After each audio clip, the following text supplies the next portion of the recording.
Heather Teague, Henderson County, Kentucky.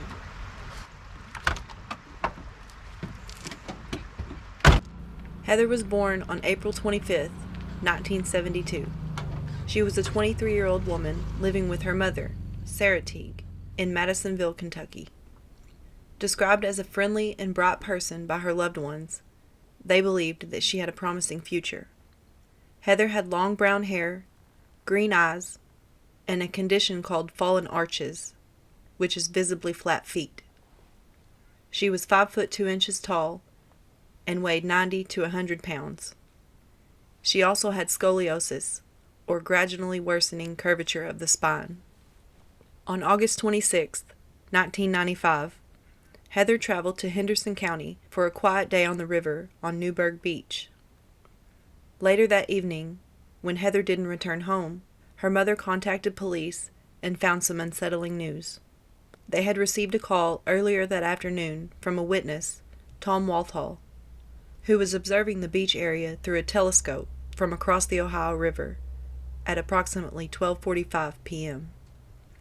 The witness stated that he saw a Caucasian male approach Heather, allegedly grabbed her by her hair, put a gun to her head, and forced her into the woods. The witness described the man as approximately 6 foot tall, weighed between 210 to 230 pounds, had brown hair, and a bushy brown beard. He stated the man was wearing jeans, but no shirt, yet also oddly wearing a wig and a mosquito net as well. It was also reported that there was a red Ford Bronco parked beside Heather's car. Following the eyewitness report, authorities searched the beach area later that day. They soon found her notebook, a towel, and a piece of her swimsuit from where she had supposedly gone missing. FBI records show that a crime scene search was conducted of the area, utilizing dogs and divers in the river, in addition to a helicopter with infrared equipment, yet nothing pointed them to Heather's whereabouts. Heather has not been seen or heard from since.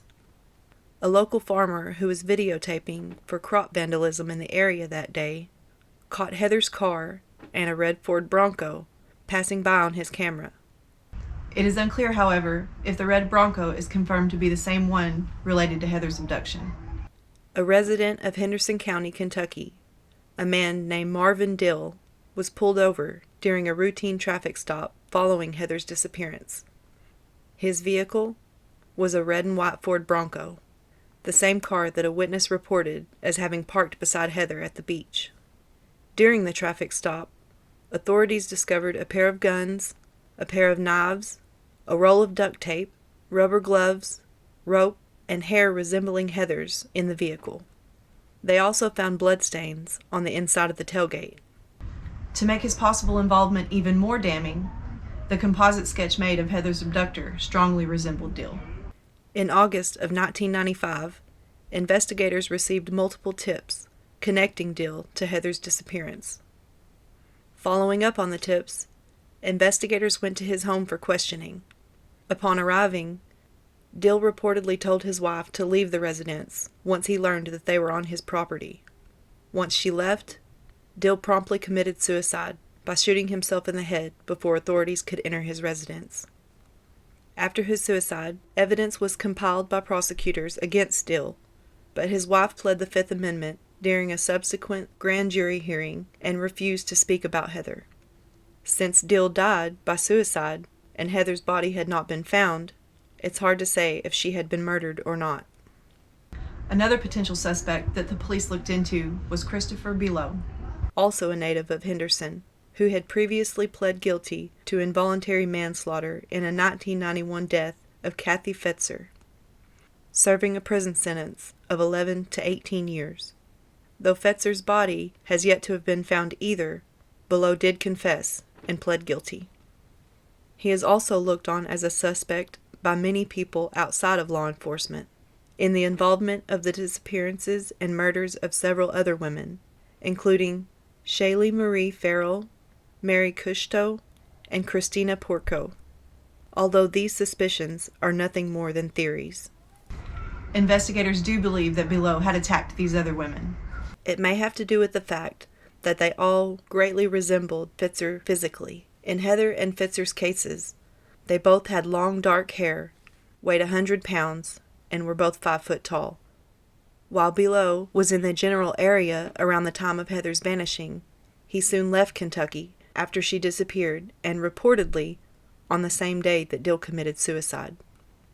It is believed that both Dill, Heather, and Below had shared acquaintances and could have possibly known each other. The eyewitness is also alleged to have described the distinctive way the attacker held his hands, describing them as turned in. This was said to have been a significant trait of Chris Below. In 2000, Chris's half-sister, Melissa Moschner, also described how her half-brother liked the area of Lock and Dam.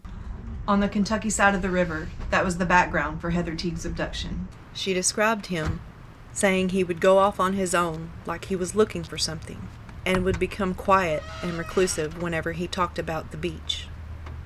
Although the witness to Heather's abduction consistently identified Dill, and not Below, as the abductor, investigators believe that they have circumstantial evidence which ties Below to the kidnapping. Also, they believe in the possibility that the two men may have worked together in the crime against Heather, deducing that one grabbed Heather while the other drove the getaway car. Despite the circumstantial evidence they claim to have had, Below was never charged in connection with Heather's disappearance, or any other missing women mentioned earlier, except for Fetzer, and no known concrete evidence was found to definitively tie him to Heather's case or the other. Several years passed without any new leads. Heather's mother, Sarah, never bought into the Kentucky State Police explanation that Dill was solely responsible for her daughter's disappearance. In 2007, she had her daughter legally declared dead to access the FBI records. Surprisingly, she found several differences from the evidence the Kentucky State Police provided. The FBI documents stated that in 2006, a witness had testified that Dill had been clean-shaven and bald at the time of Heather's disappearance, and that he had shot himself because he feared being arrested, as he reportedly grew marijuana on his property. Additionally, in 2005, FBI memo argued that Heather had been on a boat ramp 2 hours after Tim Walthall had reported what he saw. With so much contradicting information, Sarah concluded that the Kentucky State Police had likely concealed information from her, so she began requesting to hear Tim's 911 call recording. Later, in 2016, as Sarah continued searching for her daughter, she accessed another tape of the 911 dispatcher and claimed that it was completely different from the one she had heard earlier. Sarah stated that in the second tape, Tim never mentioned anything about the kidnapper having any beard or hair netting. Sensing foul play, she decided to take the matter to court. In 2018, Sarah sued the local, state, and federal authorities for withholding evidence. Eventually, the court ordered the state police to hand the entire evidence to Sarah and reportedly pay her over $25,000 to cover court expenses. Nonetheless, no other information regarding Heather's disappearance was obtained, and the Kentucky State Police continued looking for her. Interestingly, in October 2021, a skull and bones found in the area where Heather was last seen were briefly assumed to be hers, but dental records helped prove otherwise. Therefore, with the lack of body, the investigation into her missing case continues, and Sarah relentlessly works daily to find her daughter. We hope that Heather is returned to her family soon, and they get all of the answers that they seek. You can follow the family's continued search for answers in this case on their official Facebook page, Where is Heather Danyelle Teague. Thanks so much for watching my channel. Please be sure to subscribe if you had fun riding around with me. Here's 2 more videos to check out in case you missed them.